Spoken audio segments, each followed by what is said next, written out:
Authors Over 50, Writing in Life's Sweetest Third. Authors Over 50's weekly podcast celebrates writers and their journeys to publication. Writing after 50 is a whole story on its own, so let's skip to life's sweetest third and talk with authors about their journey from pen to publish. Welcome, I'm Julia Daly, your host, and I invite you to listen to interviews with writers who've achieved their goal of publishing a book just later in life.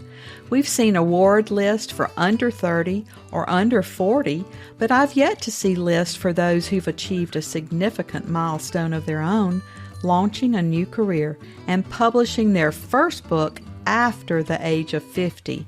We will hear about these authors' inspirations, struggles, strategies, and the smell of that first book. These writers' journeys inspire me because I'm one of them. My guest today has a PhD, an MD, is a fellow of the American College of Physicians and professor at Tufts University School of Medicine in Boston. Recognized as an award-winning pathologist and named one of the top 100 most influential laboratory medicine professionals in the world. She used her knowledge to create medical thrillers featuring Dr. Lily Robinson, who doubles as an assassin for the government. Fiction works include Lily Robinson and the Art of Secret Poisoning and the Dr. Lily Robinson Trilogy, The Queen of All Poisons, The Power of Poison, and A Message in Poison. She's committed to helping women receive free breast and cervical cancer screening through the College of American Pathologists Foundation See, Test, and Treat program. A portion of the proceeds from her novels helps support this effort. Welcome to Authors Over 50, Dr. B.J. Magnani. Thank you, Julia. I appreciate that. Thank you. Our first question on Authors Over 50 is always, what took you so long to write your first book? But after reading your qualifications, I could probably answer that question for you. Right. I like to tell people that this is my fourth career. My first career after college was teaching high school biology, and I also taught college. Then I went back and I got a master's and a PhD in science. I became a scientist, worked as a scientist. Then I decided to go back to medical school. I figured, maybe I'll become a pathologist, which I did. I practiced as a pathologist for so many years. And then around, I think it was maybe 2017 or so, I said, you know what? I think I'd like to do something different. It was a shock to everyone at the hospital. At that time, I was chair of the Department of Pathology and Laboratory Medicine at Tufts. And they were like, nope, you can't leave. What are you talking about? So now I'm a full-time writer and loving every minute of it. Well, your credentials are so very impressive. What made you want to write fiction? You know, in 2009, I was approached by the editor-in-chief of a journal called Clinical Chemistry. And that journal is sort of the premier journal in our field. And he said to me, BJ, how about you write an article, you can do it anonymously, every month in the journal about a fictional character who uses poisons to eliminate someone. And then in the next issue, you can do a tutorial about it and we'll make it a contest so that every month readers, worldwide readers would write in, try and guess the poison that Dr. Robinson used, and they would pick a winner out of the hat. And then the next month, they would reveal the winner. They'd get a gift certificate to the bookstore, and I would do a tutorial on the toxin. And I did this anonymously, writing under Dr. Lily Robinson for about over a year until we finally revealed the real author. It's fun, so fun. That's just so fascinating to me. After achieving so much in your life, what does success in the publishing world look like for you? Well, I wish it's hard for authors to really make it out there. And so while, as you read my sort of bio, and while I have a name in pathology, I don't have a name as a fiction writer.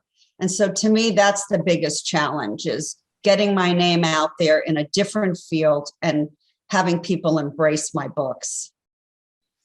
Well, you write about a Boston physician who uses toxins as an assassin. You're a physician who is a toxicologist, so that's two of the three. Any other similarities? No, I haven't killed anybody that I know of. But yes, obviously, the character is based a little bit on me in terms of her clinical cases, her job, those sorts of things. But, the rest is just where your imagination can take you. So it's fun to sort of put yourself out there. Do you like stilettos like your protagonist? I do. And that's why I had her wearing so many designer shoes. I have a closet full of designer shoes, which have gone sort of kind of a waste on Zoom. But while before Zoom, I wore them to work actually every day. So that's fun. Why don't you introduce our readers to one of your novels by giving us a brief synopsis of the book and reading a section from the book? Okay, well, we'll start with the first book, which was The Queen of All Poisons.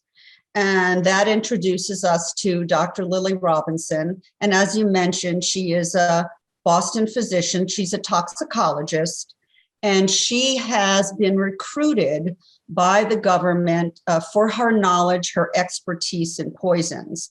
Now, I have to say that she's a flawed character because she is mourning the loss of a child.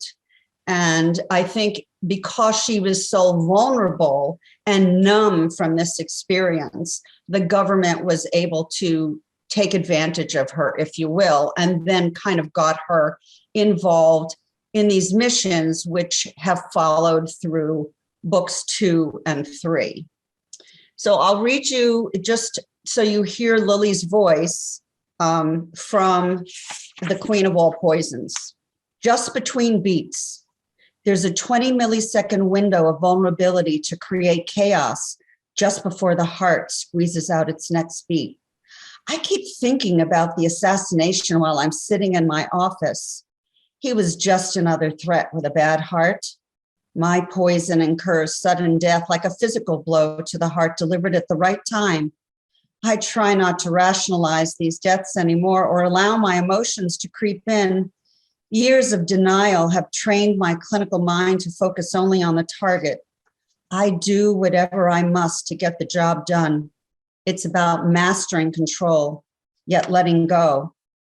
My conscience still screams, but my ears have turned deaf. Pavlov would call it conditioning. I take solace in the realization that I'm not alone. A band of highly trained specialists sworn to protect this country and other democratic nations have fought by my side for many years. We are a team, subtly shaping the politics of the world by wiping out the bad and the ugly, protecting global freedom from the terror that swells beneath our feet. This is our mission, and I'm all in. The acid content of my stomach has reached epic proportions. I'll swallow the bitter pill that has become my treatment for unimaginable loss. So intriguing. I'm looking forward to reading the series. I always buy a book from each of the authors that I have on the podcast, so I'm looking forward to that. Thank you. What else are you working on, BJ? Are you working on more fiction or scientific work? Tell us more about what you're doing these days. Most of the books I had written prior to this were either scientific articles or book chapters, and I have a couple of reference textbooks out there. But now I'm totally involved in fiction. My science I've put aside, I've put aside as a full-time job. But what I do is incorporate my science in the book. So you have to love medicine and you have to love science if you're going to like my books, because in some ways, Julia, I use it still as a vehicle for teaching, because I put real cases in there. I use real scientific facts to really frame out my stories. I am working on book 4 in the Lily Robinson story. It's going to be almost like a before, how she really got involved in this whole thing, as well as a new mission, if you will, of, which will take us into more geopolitical issues. But, and here's the funny part, I wanted to stretch as a writer. I mean, again, I'm embracing this over 50 thing. I'm like embracing a new career. And I said, let's try a new genre. You've been writing in mystery. You've been writing suspense thrillers. How about writing a romance? So I just finished writing a romance. I sent it off to the editor last week, and I'm very excited about it. It was very different. So we'll see what happens. I feel like I want to write another romance novel too. I'm on a roll. You really are. You're being so creative, and you can tell, how specific you are in your terminology. You can tell that physician is coming out. I love that phrase. The heart squeezes out a beat. I think, that's just really very intriguing. I'm interested to know what your writing routine is like and how you fit writing time into all that you do. When I started The Queen of All Poisons, the first novel, I still was a full-time physician and chairing my department. So really the only writing time I had was nights and weekends. And it took a little bit longer, obviously, to get through all that. But now every day I can write if I want. I'm not as disciplined. I shouldn't say the word is disciplined. I'm very disciplined, but I can't always write every day. So some days I might do more marketing. Some days I might do other related writing things. But when I write, I will get on a roll, and I have in some cases written through the night to the next morning if it's flowing. I do try and, like I say, write as much as I can every day, but some days it might only be, a couple hundred words, and other days could be a couple of thousands. So I don't have a thing where it's every morning or every afternoon. It's, when I can get there and alternate with food shopping or something. Well, you mentioned marketing, and that's difficult for a lot of our writers. Even the big 5 or 6 or whatever they are now require their writers, their authors, to do most of their own marketing. Have you found anything that works for you that you would advise people not to do? Do you have a publicist? I don't have a publicist at this point. I think I'm taking baby steps towards marketing. So, I do use social media because, I understand that you want to get your name out there. And just recently, I hired someone to help me market my books. And what we've done is we've gone through these reduced price, the sales that you can do, like Bargain Booksy or the Fussy Librarian or those sorts of things. So it did drive my sales ranking to a better number. But the proof will be down the line to see if I get more reviews and more books sold. And that I won't know probably for a couple of months, because we did it in anticipation of my new book, which will be released tomorrow, April 20th, which is a message in poison. So we wanted to drum up some excitement for that book by giving a bargain, if you will, on The Queen of All Poisons and get people started on the series. I'm thinking of you as a young medical student and wonder what led you to your interest in poisons.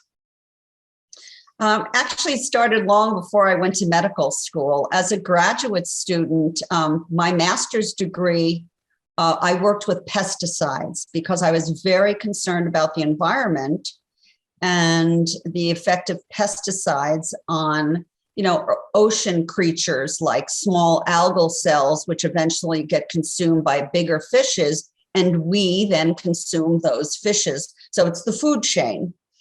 And I worked with a very well-known scientist who had helped get DDT banned because of the thinning eggshell. So I was very much interested in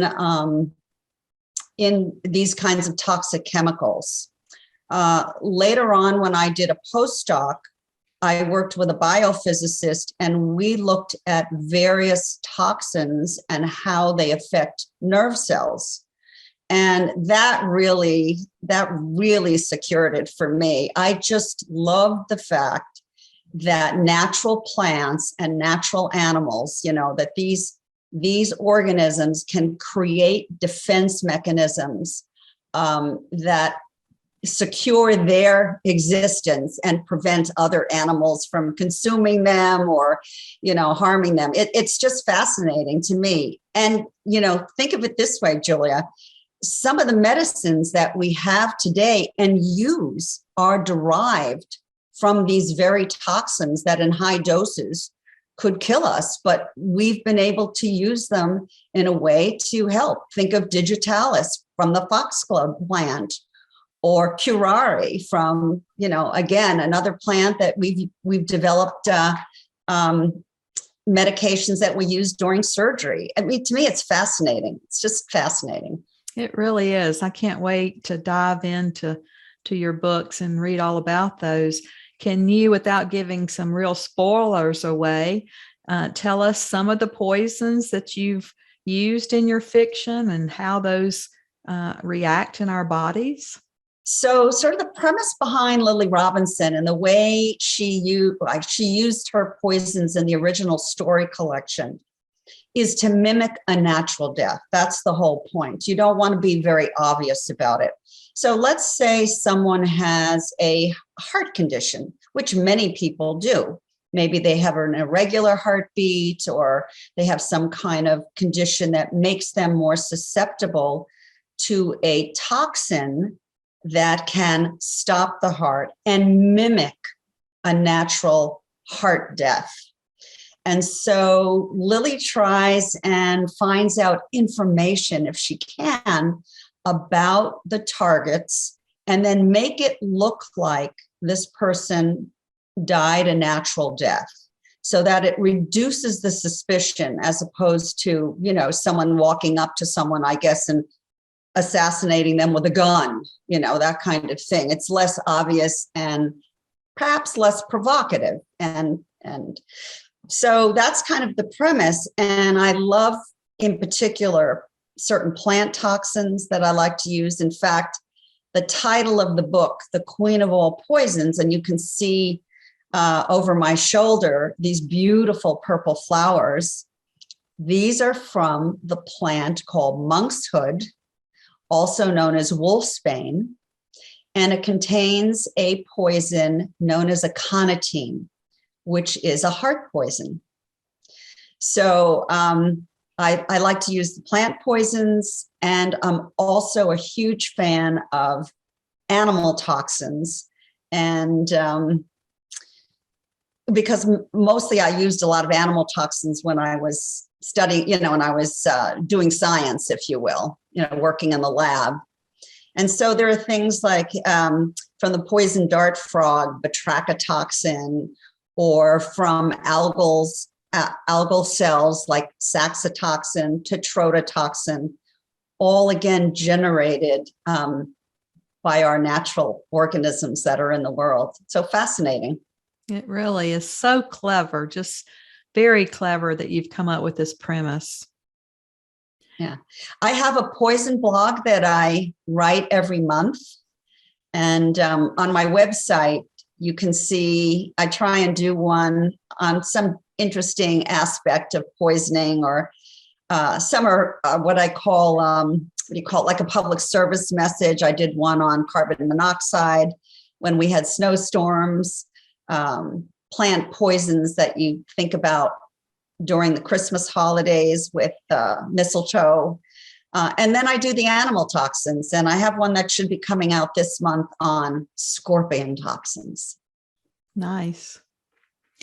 Well, I don't know anything about your family, but has there been any pushback from their pride and joy, their doctor child becoming a writer instead? What does your education, medical community think of your fiction writing? Very supportive, I would say. And another little interesting thing is that I became a doctor and my mother was a nurse. Mm-hmm. And at the end of her career as a nurse, she wrote 2 novels. And she's passed away since, but when I started writing, she used to say to me, "Oh, I love your writing. Read me something from your books," or, that kind of thing. So very supportive from the family. And my colleagues also very supportive and enjoy reading about, the science, the medicine, those kinds of things. And I'm a big supporter, as you mentioned at the beginning, of the College of American Pathologists Foundation. They have that See, Test, and Treat program, which, can I talk a little bit about that? I think you might be interested. Is that it's this program, and we ran it for about 5 years at Tufts Medical Center, is a program that offers free screening for breast and cervical cancer. But here's the premise. So many women do not have access to adequate health care. And we set up this program so that we could address it, have those women come, get their Pap test done, their mammogram done, and we give them the results the same day and make sure that they get funneled into the proper medical care. And if they could get insurance or free insurance or whatever it is, we try and help them along those lines too. I think it's really important that we look after those, who need that kind of help, and particularly women who, may have barriers to getting to a place, or, because they don't have transportation or they have childcare issues. So I'm excited and have been supporting this program for a very long time. And that's why I strongly feel, I donate a portion of the proceeds of my books to that foundation. It's a very, very worthy project. So thank you so much for that. Well, do you have time to read yourself? Do you read certain genres? Anything you can recommend to our listeners? Yeah, I read a variety of genres. I love medical mystery, medical fiction. Certain favorite authors were people like Michael Crichton that I loved, Arthur Conan Doyle, Robin Cook, all physicians who wrote fiction. I'm currently now reading a memoir. It's written by a woman named Dr. Marie Cassidy. It's called Beyond the Tape. She was a state pathologist in Scotland, and I'm reading about her story, which is very interesting. Again, you have, women in medicine. Yes, we've been there, but not in big numbers, and we've had lots of barriers to get there. So it's good to read someone else's struggles and successes. Absolutely. Well, do you have any advice today for our authors over 50? I do. I would say that one of the things that I wish I knew then when I did my first book was the availability of conferences. Now you can do them all by Zoom if you like, or you can attend. There are ones you can attend in person, where you meet other authors, you learn about the writing process, you learn about the marketing process. And I would say that if you're going to write a book, you should take advantage of these courses, like, Writer's Digest, Inker's Con. If you do mysteries, Sisters in Crime offers a lot of these things.